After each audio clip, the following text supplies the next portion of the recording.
telah selesai. Kita masuk ke dalam mata pelajaran prakarya tentang prosedur pembuatan konstruksi miniatur jembatan. Prosedur pembuatan konstruksi miniatur jembatan. Yang pertama, bagian-bagian konstruksi jembatan terdiri dari bagian atas atau superstructure. Nah, fungsinya ini itu menampung beban-beban yang ditimbulkan oleh lintasan ataupun orang-orang yang nantinya beban tersebut akan disalurkan ke bagian bawah, di mana bagian atas ini meliputi 1. Trotoar. Trotoar ini dibagi menjadi bagian sandaran, tiang sandaran, bagian peninggi trotoar, dan bagian konstruksi trotoar.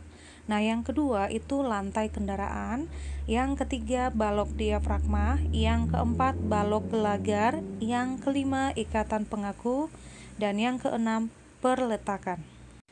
Bagian atas fungsinya menerima beban yang akan diberikan bagian atas dan menyalurkannya ke pondasi.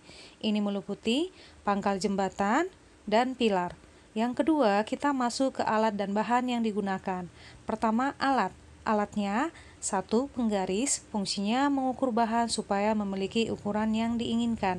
Yang kedua, gunting dan cutter untuk memotong bahan dalam pembuatan miniatur. Ketiga, kuas digunakan untuk memperindah hasil karya dan memberikan sentuhan warna.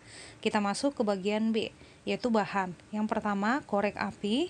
Korek api bisa digunakan untuk membuat miniatur jembatan yang bernilai seni dengan bantuan lem dan triplek atau karton.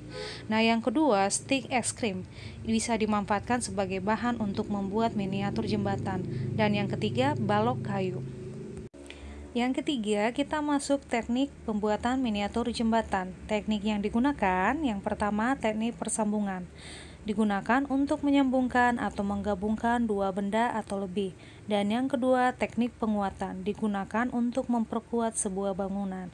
Jadi kekuatan konstruksi miniatur jembatan dipengaruhi oleh bahan dan teknik pembuatannya. Yang keempat, membuat rancangan konstruksi miniatur jembatan.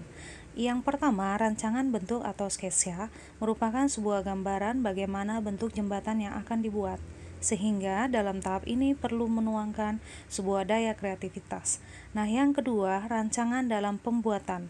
Rancangan proses meliputi rancangan atau memilih dan menentukan alat dan bahan yang akan digunakan serta langkah kerja pembuatan konstruksi miniatur jembatan yang akan dibuat.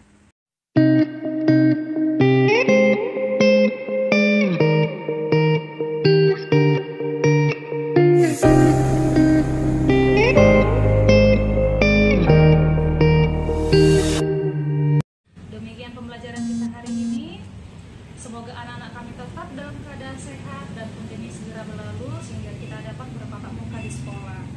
Selamat pagi dan salam